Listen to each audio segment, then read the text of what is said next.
This speaks to just how powerful of an experience boredom can be and just how much people will do to avoid experiencing boredom. That people would rather shock themselves sometimes rather than feel bored.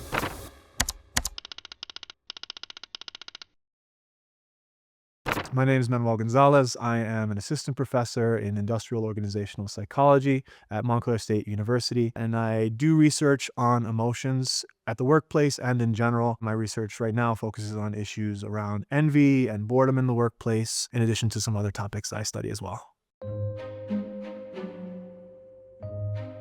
There is this really fascinating study from a researcher, Erin Westgate, and several of her colleagues on pretty much the potency of boredom or the lengths that people will go to not be bored. It really speaks to how aversive boredom is. So the way the study worked is they brought research participants into their laboratory. They presented them with a series of different stimuli. So on the surface, the study was not, people didn't know the study was about boredom. Here's a bunch of different stimuli, pleasant, unpleasant. You try it out, you do some ratings about it.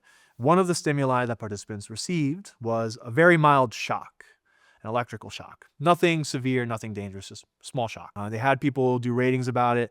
People would say, they asked people, would you pay money to not have to experience that? People said, yeah, I would probably pay money to not experience a shock. Phase 2 of the study happens. They have participants from that task now wait in the lab for 15 minutes, and they're told to just sit there with their thoughts and instructed that they would be randomly assigned one of the stimuli that they saw earlier, and they would have the option being the key term, only if they wanted to, could use the stimulus again. In reality, everyone had the opportunity then to do the shock again, basically. So they're told to sit there for 15 minutes. A substantial portion of these people who sat there, who were told to sit there for 15 minutes just with their thoughts, chose to shock themselves at least once. At least once. That's the key here. These are the same people who said that they would pay money not to have to shock themselves again. And then they bring in the shock machine and say, you don't have to do it. It's just here. If you don't want it, that's fine. You can just sit with your thoughts. Shock. So this speaks to just how powerful of an experience boredom can be and just how much people will do to avoid experiencing boredom. That people would rather shock themselves sometimes rather than feel bored.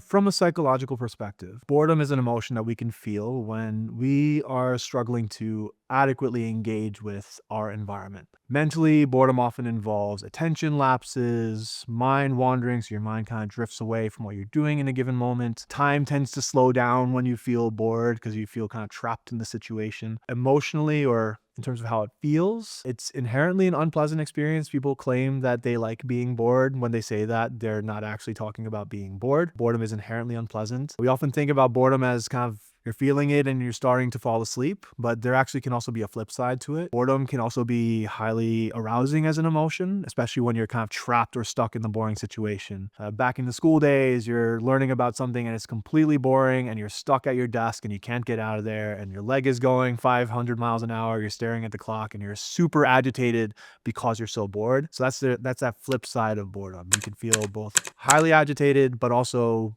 half asleep, depending on the situation.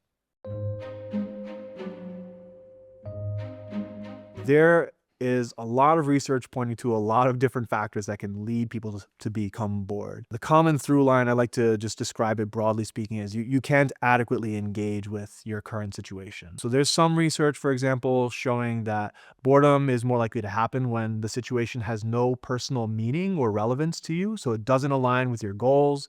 So you're stuck in a situation that has no immediate benefit to you. There's also research showing that boredom can happen when the situation demands either too few or too much of your mental resources or attention. So you can think of it as if there's not enough going on, if what you're engaging with is either too simple, too mundane, so it's not really demanding much of you, you become bored in those cases.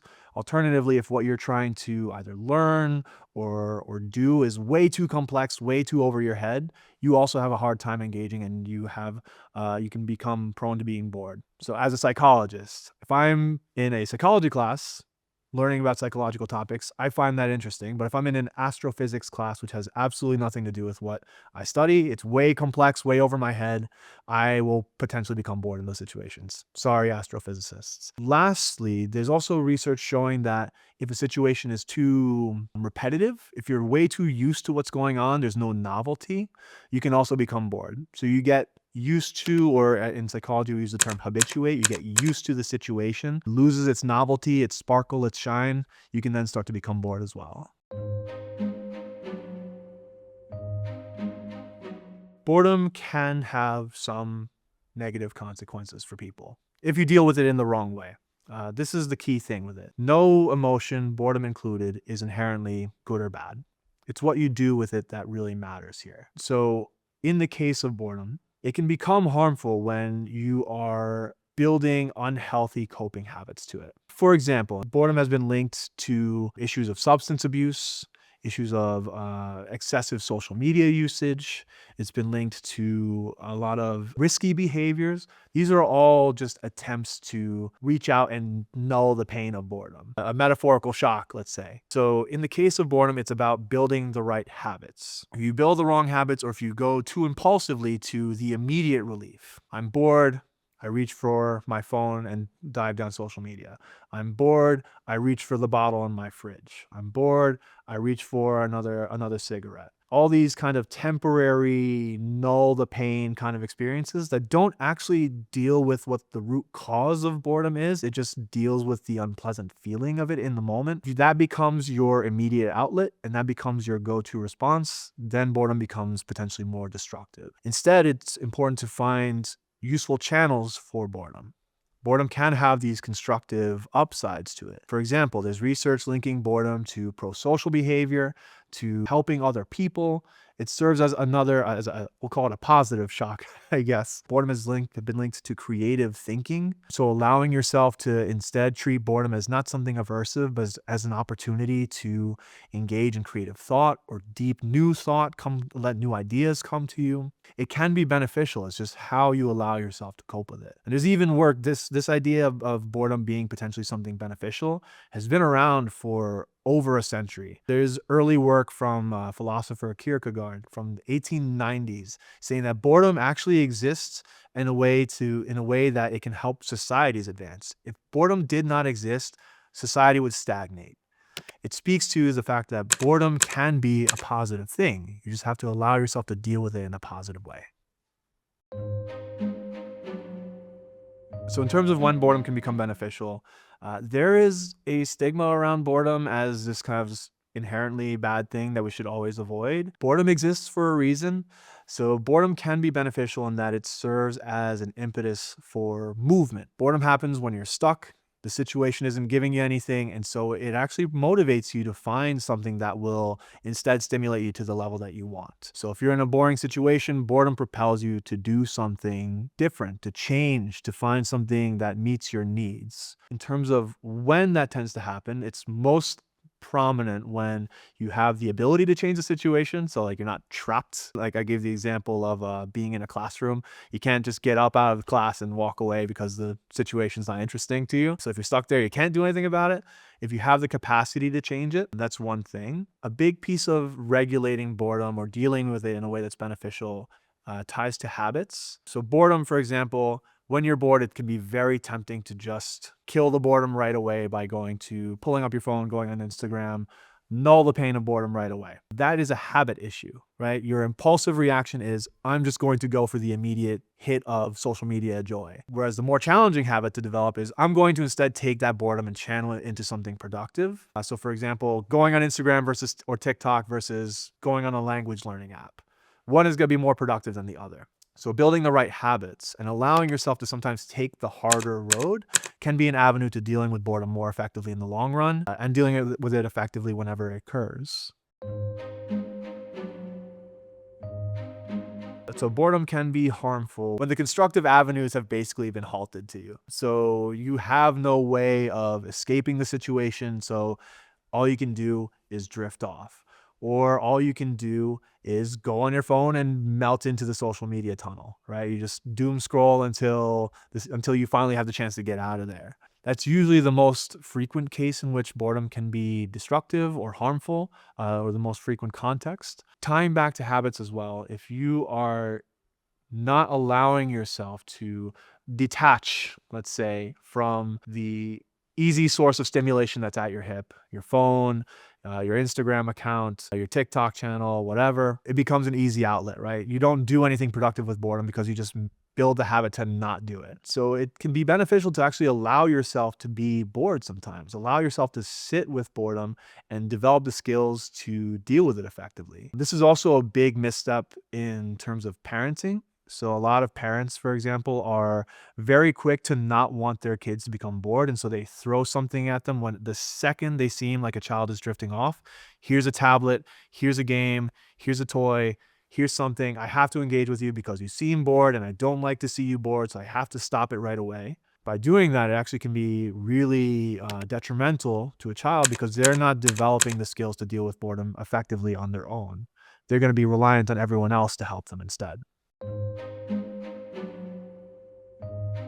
In terms of ways to identify that the emotion you're feeling is boredom versus something else, I think time tends to be the biggest factor. So something may start off as boredom, but over time, it can potentially grow and ebb and flow into other emotions. Let's say, for example, you're in a job that doesn't really fit well with your interests, or maybe you're underqualified for or overqualified for. Right? You have more skills than the job realistically needs, and so your skills are being underutilized on the day-to-day. You might start to feel bored right off the bat. There's not enough for you to do. So it may start off as boredom. Over time, the longer that boredom sits there, the longer it basically becomes built into the situation. The job is not a good fit, so the job basically becomes combined with boredom. Boredom becomes a property of the job. So it's now no longer I'm bored at my job. It becomes my job is boring. You start to see these other emotions start to seep in. You might become resentful of your job. You might associate your job with frustration. Oh, I have to go to that terrible job that doesn't give me what I want, or that doesn't meet the needs that I have, or doesn't interest me anymore. So it starts, the boring thing starts to become a demand rather than just something momentary. So I would actually reframe that point and instead think of boredom is an initial sign to pay attention to. If it is a momentary thing, fine, you deal with it in a situation and you move on. But if that boredom is something you suspect is going to persist and that is not going to change, or that you don't have the capacity to change it, there is probably the warning sign where you might see these other emotions start to seep in, and it becomes a much more painful experience because you're stuck with it again. I work with a lot of students in my job. And so one of the most frequent pieces of advice I'll give when they're asking, how do I know what is the right job? The first thing I say is, when you step into a job, does it energize you?